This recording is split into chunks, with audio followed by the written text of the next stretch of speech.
നീലിമ ആ സമയം ദേഷ്യത്തിൽ ഒരു ഭദ്രകാളിയായി മാറിയിരുന്നു.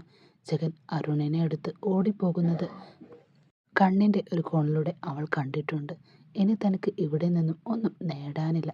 ഇത്രയും നാൾ ഉള്ളതിൽ അടക്കി വച്ചിരുന്ന കോപവും വേദനയും എത്രത്തോളം തീർക്കാൻ കഴിയുന്നുവോ അത്രയും തീർത്തിട്ട് ഇവിടെ നിന്ന് പോകാമെന്ന് അവളും തീരുമാനിച്ചു.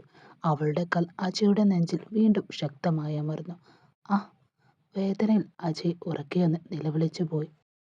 സഹായത്തിനായി അജയ് ചുറ്റുമുണ്ടായിരുന്നവരെ എല്ലാവരെയും നോക്കി. എന്നാൽ അവരൊക്കെ മുഖം തിരിച്ചു നിന്നു. ആരും അവനെ സഹായിക്കാനായിട്ട് മുന്നോട്ട് വന്നതേയില്ല. ശാരദാമ്മക്ക് പോലും അവൻ്റെ അരികിലേക്ക് പോകാൻ ഭയവും അറപ്പും തോന്നി. അപ്പോഴേക്കും അകത്തേക്ക് ഓടിയെത്തിയ രണ്ട് വനിതാ പോലീസുകാർ നീലിമയെ പിടിച്ചു വലിക്കാൻ ശ്രമിച്ചു. എന്നാൽ അവരെയും വകവെക്കാതെ നീലിമ കുതറിക്കൊണ്ടേയിരുന്നു. വിട്, എന്നെ വിടാൻ. അവളുടെ കണ്ണുകളിൽ കത്തിയിരുന്ന കോപത്തിന് മുന്നിൽ അവർക്ക് പോലും ഒരു നിമിഷം പകച്ചു നിൽക്കേണ്ടി വന്നു. സാർ, ഇവിടെ എന്താ നടക്കുന്നത്? എഴുന്നേൽക്കാൻ പോലും കഴിയാതെ നിലത്ത് കിടക്കുന്ന അജയ് പിടിച്ചുയർത്തുന്നതിനിടെ ഓഫീസർ രവീന്ദ്രനോടായിട്ട് തന്നെ ചോദിച്ചു. എൻ്റെ മകൻ മരുമക്കളെ ഉപദ്രവിക്കുകയാണെന്ന് പറഞ്ഞാണ് ഞങ്ങൾക്ക് ഫോൺ വന്നത്. പക്ഷേ ഇവിടെ നടക്കുന്നത് അതിലും കൂടുതൽ മറ്റെന്തൊക്കെയാണെന്ന് തോന്നുന്നത്. ഇതിപ്പോൾ ഭാര്യ ഭർത്താവിനെ അടിക്കുന്നതാണല്ലോ കാണുന്നത്. അത് കേട്ട് രവീന്ദ്രച്ചൻ കണ്ണുകൾ നിറഞ്ഞു. അതെ സാർ, വേദനയോടെ അയാൾ സംസാരിച്ചു. ഭ്രാന്ത് എൻ്റെ മരുമകളെയും കൊച്ചുമകനെയും അടിച്ച് പരിക്കേൽപ്പിച്ചിരിക്കുന്നത് ഇവനാണ് സാർ. കണ്ട കാഴ്ചയിൽ നെഞ്ചു തകർന്നു പോയതുപോലെ രവീന്ദ്രൻ ഓരോ വാക്കുകൾ പുറത്തെടുത്തുകൊണ്ട് പറഞ്ഞു. അത് മനസ്സിലാക്കിയത് ജഗനാണ് എൻ്റെ കൊച്ചുമകനെ ആശുപത്രി കൊണ്ടുപോയത്. സംഭവിച്ചതെല്ലാം ഞാൻ പറയാം സാർ. അയാൾ നടന്നതെല്ലാം പോലീസുകാരോട് വിശദമായി പറഞ്ഞു. അത് കേട്ട ഓഫീസർ അജയുടെ മുഖത്തേക്ക് രൂക്ഷമായി നോക്കി. സ്വന്തം മകനെ അടിക്കുന്ന നീയൊക്കെ എന്ത് മനുഷ്യനാണ്ടാ? അജയ് തലയുയർത്തി അയാളെ നോക്കി. അവൻ്റെ മുഖത്ത് യാതൊരു കുറ്റബോധവും ഉണ്ടായിരുന്നില്ല. ഒരു പെണ്ണിൻ്റെ മുന്നിൽ പോലും നേരിട്ട് നിൽക്കാൻ കഴിവില്ലാത്തവനാ ഒരു കുഞ്ഞിനെ വെച്ച് അവളെ ഭീഷണിപ്പെടുത്തുന്നത്. ഇവർ നിന്നെ അടിച്ചതിൽ ഒരു തെറ്റുമില്ലടാ നായെ. ഇവനെയൊക്കെ എന്താ വേണ്ടതെന്ന് വെച്ചാ? മറ്റൊരുത്തൻ്റെ പെണ്ണിനെ വീട്ടിൽ വെച്ചുകൊണ്ട് നിന്റെ ഭാര്യ വേണമെന്ന് പറയുന്നത് എവിടുത്തെ ന്യായമാണടാ? തനിക്ക് അത്രക്ക് മുട്ടി നിൽക്കുകയാണെങ്കിൽ അതിനായിട്ടുള്ള സ്ഥലങ്ങളുണ്ട് വേറെ, അവിടേക്ക് പോകണമായിരുന്നു. എന്നിട്ട് സ്വന്തം ഭാര്യ പോയപ്പോൾ അവളെ നിനക്ക് പിഴച്ചവളായി. നിനക്ക് അവളോട് സംസാരിക്കാൻ എന്ത് യോഗ്യതയാടാ ഇപ്പോൾ ഉള്ളത്? അജയുടെയും രേവതിയുടെയും മുഖം വിളറി. ആ വാക്കുകൾക്ക് മുന്നിൽ ശാരദാമ്മക്ക് മറുപടിയൊന്നും പറയാനും കഴിഞ്ഞില്ല. അവൾ തല താഴ്ത്തി നിന്നു. പിന്നെ ഇവിടെ നടന്നത് സത്യമോ അല്ലയോ എന്നൊന്നും ഞങ്ങൾക്കറിയില്ല. പക്ഷെ സ്വന്തം കുടുംബത്തോട് പോലും സത്യസന്ധത കാണിക്കാത്ത ഒരാൾക്ക് ലോകത്ത് മറ്റാരോടും സത്യസന്ധനാകാൻ കഴിയില്ല. അവരുടെ ശബ്ദം കൂടുതൽ ഗൗരവമായി. ഓർത്തു വെച്ചോ നീ, സ്വന്തം കുടുംബത്തെ വഞ്ചിക്കുന്നവർ മറ്റൊരാളുടെ കുടുംബത്തെ രക്ഷിക്കുമെന്ന് കരുതുന്നത് തന്നെ മണ്ടത്തരമാണ്. രേവതി മുഖത്തേക്ക് നോക്കി രവീന്ദ്രച്ചൻ തുടർന്നു. അത് അറിയാതെ നിങ്ങളെപ്പോലുള്ള പെൺകുട്ടികൾ ഇത്തരം അവീത ബന്ധങ്ങളിൽ ചെന്നു പെടുന്നത് തന്നെ. ഓരോ വാക്കും രേവതിയുടെ ഹൃദയത്തിൽ കുത്തിക്കയറി. അവളുടെ കണ്ണുകൾ നിറഞ്ഞൊഴുകി. അപ്പോഴാണ് ഒരു പോലീസുകാരൻ നീലിമയുടെ അടുത്തേക്ക് വന്ന് പറഞ്ഞത്. നീലിമ മാഡം, നിങ്ങളുടെ അമ്മായപ്പൻ നൽകിയ പരാതിയിലാണ് ഇയാളെ ഞങ്ങൾ അറസ്റ്റ് ചെയ്യുന്നത് തന്നെ. അത് കേട്ട് നീലിമ ഞെട്ടലോടെ രവീന്ദ്രച്ചനെ നോക്കി. അവൾ ഇതുവരെ അതൊന്നും അറിഞ്ഞതേ ഉണ്ടായിരുന്നില്ല. നിങ്ങളുടെ ഭാഗത്തു നിന്നും ഒരു പരാതി നൽകുകയാണെങ്കിൽ ഇവർ രണ്ടുപേരെയും. ഓഫീസർ വാക്കുകൾ പൂർത്തിയാകുന്ന മുമ്പ് നീലിമയുടെ മുഖം കടുത്തു.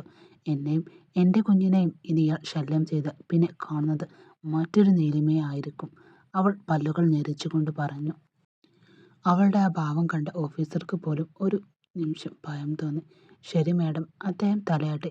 ലോക്കപ്പിലിട്ട് എൻ്റെ രീതിയിൽ ഞാനൊന്ന് അവനെ നന്നായിട്ട് തന്നെ കാര്യം മനസ്സിലാക്കി കൊടുക്കുന്നുണ്ട്. അത്രയും പറഞ്ഞു നിൽക്കാൻ പോലും കഴിയാതെ തളർന്ന അജയ് പോലീസുകാർ വലിച്ചയച്ച് പോലീസ് ജീപ്പിലേക്ക് കൊണ്ടുപോയി. നീലിമ ഒരിക്കൽ പോലും പിന്നിലേക്ക് തിരിഞ്ഞു നോക്കിയതേയില്ല. അവൾ വേഗത്തിൽ നടന്നു. ഇത്രയും നാൾ തൻ്റെ ചുമൽ കിടന്ന വലിയൊരു ഭാരം ആരോ എടുത്തു മാറ്റിയതുപോലെ അവൾക്ക് തോന്നി.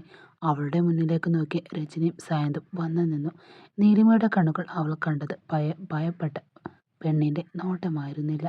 അവിടെ ഒരു പുതിയ വെളിച്ചമുണ്ടായിരുന്നു. ഇനി ആരുടെയും സഹായമില്ലാതെ തന്നെ തൻ്റെ ജീവിതം താൻ മുന്നോട്ട് കൊണ്ടുപോകുമെന്ന ഉറച്ച തീരുമാനം തന്നെ അവളെ കണ്ട അവളുടെ കണ്ണുകളിലുണ്ടായിരുന്നു. ഇത്രയും കാലം താൻ ചുമന്നിരുന്ന വേദനകളെല്ലാം ഒരൊറ്റ ദിവസം കൊണ്ട് താഴെയിറക്കി വെച്ചതിൻ്റെ ആശ്വാസം അവളുടെ മുഖത്ത് തെളിഞ്ഞു നിന്നു. സായന്തും അവളോടൊന്നും ചോദിച്ചില്ല. അവൻ ശാന്തമായി മാറി നിന്നുകൊണ്ട് കാറിൻ്റെ വാതിൽ അവൾക്കായി തുറന്നു കൊടുത്തു. അതേസമയം ആശുപത്രിയിൽ അരുണിനെ ആശുപത്രി പ്രവേശിപ്പിച്ചതും ചികിത്സക്കുള്ള എല്ലാ നടപടികളും പൂർത്തിയാക്കിയതും ജഗൻ തന്നെയായിരുന്നു. അഡ്മിഷൻ ഫോമിൽ പിതാവിൻ്റെ സ്ഥാനത്ത് അവൻ തൻ്റെ പേരാണ് എഴുതിയത് പോലും. കുട്ടിയുടെ ചികിത്സ വേഗത്തിൽ ആരംഭിക്കണമെന്ന് ഡോക്ടർമാരോട് അവൻ പ്രത്യേകം ആവശ്യപ്പെട്ടിരുന്നു. ഡോക്ടർമാർ ഉടനെ തന്നെ അരുണിൻ്റെ ചികിത്സ ആരംഭിക്കുകയും ചെയ്തു. പുറത്ത് ആശങ്കയോടെ നിൽക്കുമ്പോഴും ജഗൻ്റെ ഉള്ളിൽ അജയോടുള്ള കോപം കത്തിക്കൊണ്ടേയിരുന്നു. അവന് എന്ത് ചെയ്യണമെന്നും അറിയാത്തത്ര രോഷമെങ്കിലും അവൻ്റെ ഞരമ്പുകളിലൂടെ ഒഴുകിപ്പോയി. അടുത്ത നിമിഷം അവൻ്റെ കണ്ണുകൾക്ക് മുന്നിൽ തെളിഞ്ഞ നീലിമയുടെ മുഖമാണ്. അറിയാതെ തന്നെ ജഗൻ്റെ ചുണ്ടിൽ ഒരു ചെറിയ പുഞ്ചിരി വിടർന്നു. അവളെ ആദ്യമായി കണ്ട ദിവസം മുതൽ ഇന്ന് വരെ അവളുടെ മുഖത്ത് കണ്ട എത്രയോ ഭാവങ്ങൾ. ഭയം, വേദന, അടിച്ചമർത്തൽ, ഉറക്കമില്ലാത്ത രാത്രികൾ, സ്വന്തം ഭർത്താവിൽ നിന്ന് കിട്ടിയ വഞ്ചന, വിശ്വാസവഞ്ചന എല്ലാം സഹിച്ചിട്ടും സ്വന്തം നാടിനും കുടുംബത്തിനും കുഞ്ഞിനും വേണ്ടി ക്ഷമയോടെ ജീവിച്ചിരുന്ന ആ പെണ്ണ് എന്ന് അവൾ മാറിയിരിക്കുന്നു. അവളിനി പഴയ നീലിമയല്ല.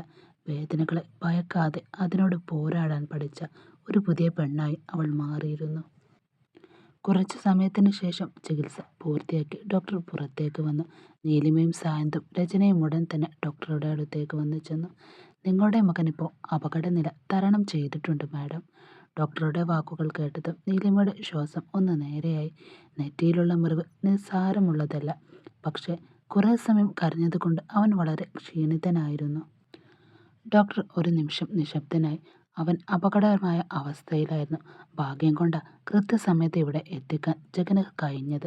നീലിമയുടെ കണ്ണുകൾ വീണ്ടും നിറഞ്ഞുപോയി. ഇപ്പോൾ അവൻ ഉറങ്ങുകയാ. ഉണർന്നതിന് ശേഷം നിങ്ങൾക്ക് അവനെ പോയി കാണാം. അത്രയും പറഞ്ഞ് ഡോക്ടർ അവിടെ നിന്നും നടന്നുപോയി. ഡോക്ടർ പോയതും നീലിമയുടെ കാലുകൾ ശക്തിയില്ലാതെയായി. അവൾ പതുക്കെ നിലത്തേക്കിരുന്നു പോയി. ഇത്രയും നേരം, ഇത്രയും നിമിഷങ്ങൾ അവൾ അടക്കി വെച്ചിരുന്ന കണ്ണുകൾ ഒടുവിൽ പൊട്ടി കരഞ്ഞുപോയി. പുറത്തേക്കൊഴുകി അവൾ പൊട്ടിക്കരഞ്ഞു. തൻ്റെ നെഞ്ചിനുള്ള ഇത്രയും നാൾ കെട്ടിക്കിടന്ന വേദനകളെല്ലാം ആ കണ്ണുനീരിനൊപ്പം പുറത്തേക്ക് ഒഴുകുന്നുണ്ടായിരുന്നു. അവളും എത്രയോ വേദനകൾ കടന്നാണ് ഇവിടെ വരെ എത്തിയത്. പെണ്ണായി ജനിച്ച എന്നല്ലാതെ അവൾ ചെയ്ത തെറ്റെന്തായിരുന്നു? സ്വന്തം ജീവിതം സ്നേഹത്തോടെ കെട്ടിപ്പിടിക്കാൻ ആഗ്രഹിച്ചതോ? സ്വന്തം കുഞ്ഞിനെ സംരക്ഷിക്കാൻ ശ്രമിച്ചതോ? അതോ തൻ്റെ കുടുംബത്തെ നിലനിർത്താൻ ഇത്രയും നാൾ സഹിച്ചതോ? രജനി അവളുടെ അടുത്തേക്ക് ഓടിച്ചെല്ലാൻ വേണ്ടി വെമ്പി നിന്നു. എന്നാൽ സായന്ത് അവളെ കൈകൊണ്ട് തടഞ്ഞു. വേണ്ട. അവൻ്റെ ശബ്ദം വളരെ പതിഞ്ഞതായിരുന്നു. ഇപ്പോൾ അവളെ കരയാൻ വിടുന്നി. അവൾ ഒറ്റയ്ക്കിരിക്കട്ടെ കുറച്ചു നേരം. ജഗൻ്റെ കണ്ണുകളും നിറഞ്ഞിരുന്നു അവളെ കണ്ട്. അവനും ഒന്നും പറഞ്ഞില്ല. ആരും അവളുടെ അടുത്തേക്ക് ചെന്നതേയില്ല. ഇത്രയും നാൾ ഹൃദയത്തിൽ അടക്കി വെച്ചിരുന്ന ഭാരമെല്ലാം ഇറങ്ങിപ്പോകുന്നത് വരെ അവൾ കരയട്ടെ. നീലിമ കരഞ്ഞുകൊണ്ടേയിരിക്കട്ടെ. ഇന്ന് അവളുടെ കണ്ണുനീരിനൊപ്പം അവളുടെ പഴയ ജീവിതവും ഭൂതകാലവും ഒഴുകിപ്പോകട്ടെ. നാളെ മുതൽ അവൾ മറ്റൊരു നീലിമയായിരിക്കണം. നീലിമയുടെ കരച്ചിൽ പതുക്കെ പതുക്കെ കുറഞ്ഞു വന്നു. അപ്പോഴേക്കും ഒരു നേഴ്സ് വന്ന് പറഞ്ഞു, അരുൺ ഉണർന്നിട്ടുണ്ട്. കണ്ണുകൾ ബലമായി തുടച്ചുകൊണ്ട് നീലിമ പെട്ടെന്ന് എഴുന്നേറ്റു. ഒരു നിമിഷം പോലും പാഴാക്കാതെ അവൾ തൻ്റെ മകൻ്റെ അടുത്തേക്ക് ഓടിച്ചെന്നു. അമ്മ. അരുണിൻ്റെ ചുണ്ടുകൾ മാത്രം അനങ്ങി. ശബ്ദം പുറത്തേക്ക് വന്നില്ല. മകനെ വാരെടുത്ത് നെഞ്ചോട് ചേർത്ത് പിടിച്ച നീലിമ അവൻ്റെ നെറ്റിയിൽ ഉമ്മ വെച്ചു. നിനക്കൊന്നുമില്ല കണ്ണ, അമ്മ ഇവിടെയുണ്ട്, നിന്റെ അടുത്ത് തന്നെ. അവളുടെ കണ്ണുകളിൽ നിന്ന് വീണ്ടും കണ്ണുനീരൊഴുകി. അത് കണ്ട് അരുൺ തൻ്റെ കുഞ്ഞു കൈകൾ കൊണ്ട് അമ്മയുടെ കണ്ണുനീർ തുടച്ചു മാറ്റി. അവൻ്റെ ആ കുഞ്ഞു സ്നേഹം കണ്ടപ്പോൾ നീലിമയുടെ ഹൃദയം വീണ്ടും പിടഞ്ഞുപോയി. മതി മതി കരഞ്ഞത് നീ കണ്ണ. അവൾ കണ്ണുനീർ തുടച്ചുകൊണ്ട് പുഞ്ചിരിക്കാൻ ശ്രമിച്ചു. നീ ഓക്കെയല്ലേ? എന്നിട്ടും നിന്റെ അമ്മയാണ് ഇവിടെ ഒരു ചെറിയ കുട്ടി പോലെ ഇരുന്ന് കരയുന്നത്. ജഗൻ അവരെ രണ്ടുപേരെയും നോക്കിക്കൊണ്ട് പറഞ്ഞു. അമ്മയും മകനും പരസ്പരം ചേർന്ന് നിന്ന ആ കാഴ്ച കണ്ടപ്പോൾ മുറിയിലെ അന്തരീക്ഷം പോലും ഒരു നിമിഷം നിശബ്ദമായി. അപ്പോഴാണ് ജഗൻ പുഞ്ചിരിയോടെ അവരുടെ അടുത്തേക്ക് നടന്നു വന്നത്. ചേച്ചി, നമുക്ക് 3 പേർക്കും കൂടി കാറിലൊരു ലോങ് ഡ്രൈവിംഗ് പോയാലോ? അരുണിൻ്റെ മുഖത്ത് പെട്ടെന്നൊരു ചെറിയ സന്തോഷം തെളിഞ്ഞു. എന്നാൽ അടുത്ത നിമിഷം അവൻ ചുറ്റും ഭയത്തോടെ നോക്കി. ആ ഭയം മനസ്സിലാക്കിയ ജയൻ അവൻ്റെ അരികിലേക്ക് ചേർന്ന് നിന്നു. പതുക്കെ അവൻ്റെ തലയിൽ തലോടിക്കൊണ്ട് പറഞ്ഞു, ഒന്നിനെയും നീ പേടിക്കരുത്. അരുൺ ജഗൻ്റെ മുഖത്തേക്ക് നോക്കി. നിന്റെ അമ്മയെപ്പോലെ ധൈര്യശാലിയായിരിക്കണം നീ, കേട്ടോ? ജഗൻ്റെ ഓരോ വാക്കിലും നിറഞ്ഞു നിന്ന സ്നേഹവും കരുതലും അരുണിൻ്റെ കുഞ്ഞു മനസ്സിൽ പതിഞ്ഞു. ഇത്രയും നാൾ സ്വന്തം അച്ഛനിൽ നിന്ന് ലഭിക്കാതെ പോയ വാത്സല്യം സംരക്ഷണവും ആ മനുഷ്യരിൽ നിന്ന് അവന് ലഭിക്കുന്നതായി തോന്നി. മയക്കത്തിലായിരുന്നപ്പോഴും വഴിയിലുടനീളം തന്നോട് സംസാരിച്ചുകൊണ്ട് ജഗനെക്കുറിച്ച് ഓർമ്മകൾ അരുണിൻ്റെ മനസ്സിലേക്ക് പെട്ടെന്ന് തിരിച്ചു വന്നു.